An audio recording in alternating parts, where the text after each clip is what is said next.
Early morning, February 2nd, 1959, on the remote slopes of Kholat Syakhl, which in the local Mansi language ominously means dead mountain, something went terribly wrong. A team of 9 experienced Soviet hikers vanished into a blizzard, leaving behind a damaged tent cut from the inside, footprints in socks or bare feet leading into sub-zero darkness, bodies found months later with inexplicable injuries.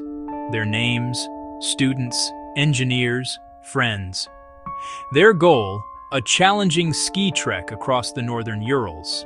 Their fate, a mystery that still haunts investigators over 6 decades later. This is the Dyatlov Pass incident, and this is everything we know so far. In January 1959, specifically January 27th, a group from the Ural Polytechnic Institute departed on what was planned as a challenging Category 3 ski hiking trek, the highest certification level for ski tours in the USSR at that time. Wikipedia +1. The original team numbered 10, 8 men and 2 women. But one member, Yuri Yudin, turned back on January 28th due to illness, a decision that inadvertently saved his life. Wikipedia +1. Among the remaining 9 were Igor Dyatlov, 23, the expedition leader, Lyudmila Dubinina, 20, one of the 2 women, Semyon Zolotaryov, 38, the oldest. Others included Georgy Krivonyshenko, Zinaida Kolmogorova, Alexander Kolovatov, Yuri Doroshenko, Rustem Slobodin, and Nikolai Thibault-Brignol. Wikipedia +T1. They boarded a train to Ivdel, then took a truck to the logging settlement of Vijay, the last inhabited point on the route. From there they began cross-country skiing toward their goal, the mountain Otterten, some 10 km north of where the incident would eventually occur. Wikipedia. After reaching a wooded valley on Jan 31, they cached extra gear and proceeded higher the next day. But they deviated from their planned route, reached the ridge of Kholat Syakhl late on Feb 1, and chose to camp on the open slope instead of moving down to safer tree cover. The weather was deteriorating. They pitched their custom-built tent, 2 4-person tents sewn together, on the eastern slope of the pass.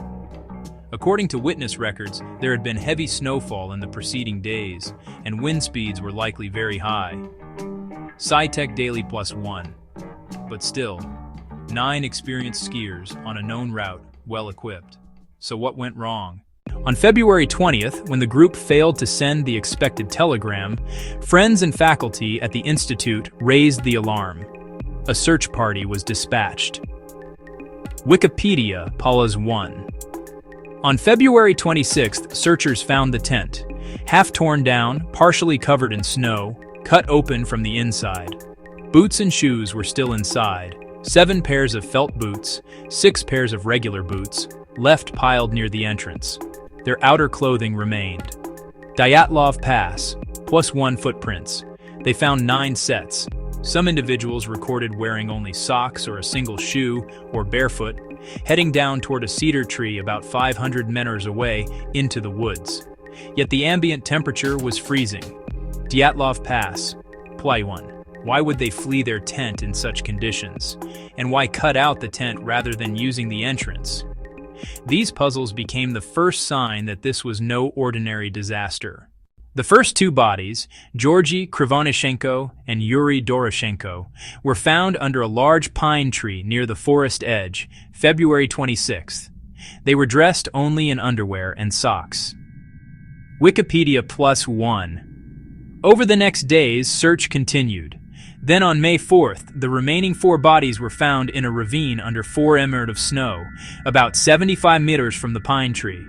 Among them were Dubinina, Zolotaryov, and Kolovatov. History Channel Italia, +2. Investigators determined 6 died of hypothermia. The other 3 died of fatal injuries.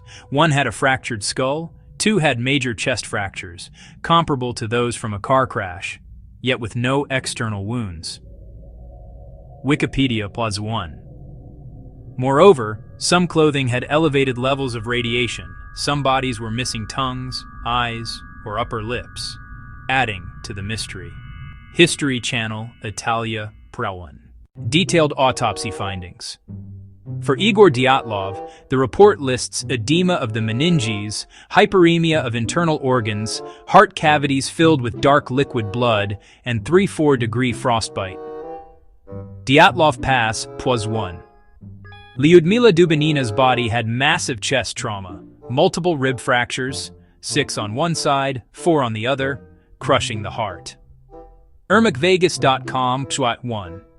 Clothing oddities. Some of the hikers were underdressed for 30-degree C conditions. Some had removed clothes, a phenomenon called paradoxical undressing common in hypothermia. Yet other members had borrowed others' clothes.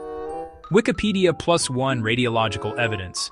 Small traces of radioactive fallout on certain clothing items. The official files note it, though sources and reliability vary. Wikipedia +1. These data points raise more questions. How do you get chest fractures without external trauma? Why flee into the dark without boots? What force could cause such damage? For decades, theories ranged from Mansi tribal attack to UFOs and secret weapons. But in recent years, science has focused on one strong contender: a delayed slab avalanche. SciTech Daily +1. In 2021, researchers at EPFL and ETH Zurich published a model showing how a layered snowpack, denser slab over weaker layer, on a slope of roughly 23 degrees, the slope at the campsite, combined with katabatic winds could trigger a collapse hours after the hikers set camp. The New Yorker. The sequence might have been: hikers level the slope for tent, weak layer remains, overnight wind and new snow create load, slab fails later, compresses the tent, hikers flee in panic. The model also suggests that the slab could induce chest trauma without external wounds, matching autopsy findings.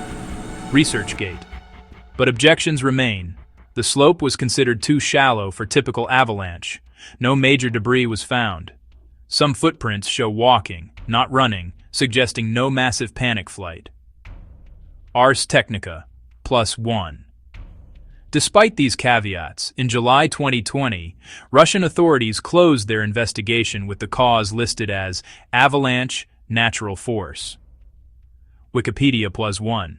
Because so much remains unexplained, alternate theories remain popular. Military test, parachute mines. The site was near military test zones. Some claim shockwave injuries resemble those on the bodies. History Channel, Italia, +1. Infrasound, katabatic wind panic. Some scientists argue rare wind phenomena cause panic, tent cutout, irrational fleeing. Wikipedia, paranormal, UFO theories. Sensational, but lack credible evidence. Weekly Spooky. Indigenous involvement. A theory once blamed the local Mansai people, quickly dismissed for lack of evidence. Wikipedia. Why do these endure? Because they fill gaps the avalanche model cannot fully explain. The missing eyes, the trauma, the fleeing into extreme cold. 6 of the 9 were judged to have died of hypothermia. But what drove them out of the tent? And why remove clothes? Hypothermia often triggers paradoxical undressing. Victims feel burning warmth and remove clothes, accelerating their demise. Wikipedia. The location of the bodies, near a tree, in a ravine, under deep snow, suggests different survival decisions. Some stayed near a fire, others tried to reach help. Why split up? The chest fractures suggest initial physical trauma impacted a subgroup, changing group behavior. The timeline. Autopsy data show death in early morning hours, roughly 03:40 for some. Dyatlov Pass, +1 factor in wind chill, 30 to 40 degrees Celsius, and inadequate clothing. Once separated, survival time was limited. Some explicitly stripped to don others' clothes. All these human factors matter. It wasn't just nature, it was people reacting to fear and injury. The pass itself was later named Dyatlov Pass, though the actual site was about 1.7 kilometers away from the original ridge point. Wikipedia +1. Over 100 expeditions have visited the site. The story has inspired books, documentaries, podcasts, but for the families of the victims, the lack of closure remains painful. In July 2020, the Russian prosecutor's office closed its investigation, citing the Avalanche cause. Ars Technica +1. In 2023, researchers continue publishing, but many outsiders remain skeptical. Injuries, missing body parts, footprints, clothing oddities still don't all align perfectly. History collection. The site has become both a memorial and a magnet for mystery seekers. It raises big questions about human endurance, error, and the unknown. 9 young people set out to conquer a mountain. They never returned. Their story is strange, tragic, and unsolved. We have science, maps, reports, yet no definitive answer. So we keep asking, what happened that night? Was it a freak slab avalanche, or something darker? The Dyatlov Pass incident challenges us to remember that even the best prepared humans remain vulnerable in the face of nature and mystery.